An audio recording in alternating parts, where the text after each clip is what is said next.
लातूर जिल्ह्यातल्या रेणापूर तालुक्यामधून मांजरा नदी वाहते आणि मांजरा नदीचं जर पात्र आपण लक्षात घेतलं तर ही दुथडी भरून मांजरा नदी वाहते आहे. मोठा प्रवाह जो आहे तो मांजरा नदीचा या रेणापूर तालुक्यातल्या अंदलगाव शिवारामध्ये पाहायला मिळतो. आणि परिस्थिती जर लक्षात घेतली आपण तर अंदलगाव शिवारातले शेतकरी अक्षरशः हे मांजरा नदीचं पात्र कलईमधून दररोज म्हणजे दिवसातून अनेकदा पार करतात. महिला असतील, वृद्ध असतील किंवा जनावरे असतील किंवा चारा असेल किंवा शेती पिकं असतील, या कलईमधूनच त्यांना ने आणि आण करावी लागते. हा जीवघेणा प्रवास आहे आणि हा प्रवास दररोज हे शेतकरी करीत असतात. आपण या कलईमध्ये आपण अनुभव घेतो आहोत. अत्यंत जीवघेणा प्रवास आहे, कारण पाण्याचा प्रवाह आणि पाण्याची जी खोली आहे ती जीवघेणी आहे, जीवघेणी ठरू शकतो असा प्रसंग अनेकदा अंदलगावच्या शेतकऱ्यांनी आणि शेतकरी कुटुंबांनी अनुभवलेला आहे. काही शेतकरी आपल्या सोबत आहेत या भागातले, ज्यांनी हा प्रसंग अनुभवलेला आहे आणि दररोज जीवघेणा प्रवास करतात. मला सांगा, काय परिस्थिती आहे, किती वेळा मागणी केली आहे प्रशासनाकडे की या नदीवर पूल व्हावा आणि शेतकऱ्यांना जाण्या येण्याची सोय व्हावी वगैरे? 5-6 वेळेस मागणी केली, पण फुल काही भेटणं झालं आम्हाला. आमची गेल्या वर्षी कलई पलटी झाली ती दिपावळीच्या टायमात. बाया 5-6 मरत होत्या, वाचल्या पुन्हा. असं झालं. बुडून काढल्या. हो, बुडालेल्या बाया काढल्या आम्ही. हो हो हो, पोहून काढल्या. म्हणजे शेतातली पिकं असतील काय असेल, कसं आणता? आणतो ते नागझरी मार्गे आणतो, टाकळी मार्गे तसे जाऊन जिवळी टाकळी ट्रॅक्टरमध्ये आणतो. म्हणजे जेवळी आणि टाकळीचा जो भाग आहे इथून 10 ते 12 किलोमीटरवर, तिथून तिथून मग या गावामध्ये परत यावं लागतं. म्हणजे अक्षरशः या मांजरा नदीला वळसा घालून परत यावं लागतं गावामध्ये. आणि दररोज मांजरा नदीच्या पलीकडच्या तीरावर म्हणजे तिकडे जी जी शेती आहे तिथल्या जवळपास 70 ते 80 शेतकऱ्यांना दररोज हा जीवघेणा प्रवास करावा लागतो. आपण पाहिलं तर ह्या दोरीच्या साह्यानं ही कलई वडली जाते आणि मग हे हळूहळू पुढे सरकत नदी पार केली जाते. काही शेतकरी अजून आहेत आपल्यासोबत. मला सांगा, काय अवस्था आहे?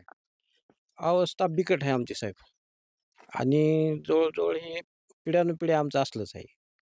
72 पासून 19. हे जीवघेणे प्रवास आहे. कधी पवत जावं लागतंय कडई नसली की, कधी असं जावं लागतंय. ती सतत म्हणजे बेजारीत आहे. म्हणजे जनावरांना देखील म्हणजे गायी म्हशी असतील, त्या म्हशी देखील दररोज पोहत ही नदी पार करतात आणि गावामध्ये पोहोचतात. सकाळी शेतावर जाताना तीच अवस्था आहे आणि घरी परतताना देखील अवस्था आहे. आपल्यासोबत इथले उपसरपंच आहेत. मला सांगा, प्रशासनाकडे वेळोवेळी तुम्ही पाठपुरावा केलेला आहे का, इथे पूल उभारावा वगैरे, आणि मग प्रशासनाकडनं काय रिस्पॉन्स मिळतोय? तर आम्ही वारंवार जसं पावसाळा आला, आम्हाला जशी अडचण भासली, त्यावेळेस आम्ही प्रशासनाला सूचना केल्या आहेत. आम्ही विनंती सुद्धा केलेली आहे किंवा आम्हाला मांजरा नदीवर पूल करण्यात यावा म्हणून. आदरणीय विलासरावजी देशमुख साहेब मुख्यमंत्री असताना या ठिकाणी आमच्या गावकऱ्यांनी निवेदन दिलेलं होतं. साहेबांनी त्यावेळेस देखील आश्वासन दिलं होतं की आम्ही या ठिकाणी पूल तयार करू. दुर्दैवानं साहेबाचं दुःखद निधन झालं, त्यामुळं हे प्रश्न मागे पडला.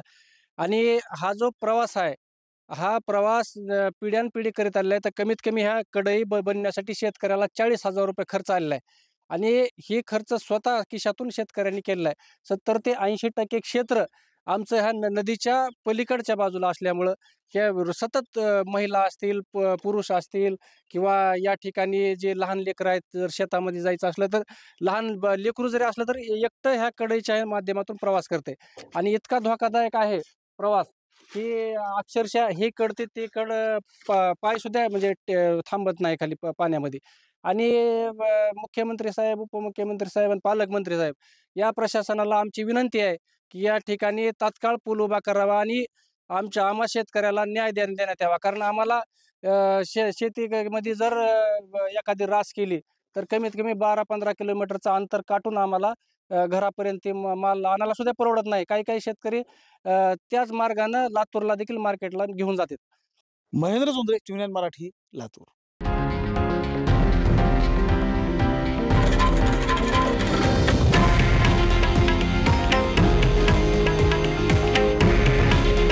हे आहे देशातील नंबर 1 न्यूज नेटवर्क आणि आपण पाहत आहात TV9 मराठी.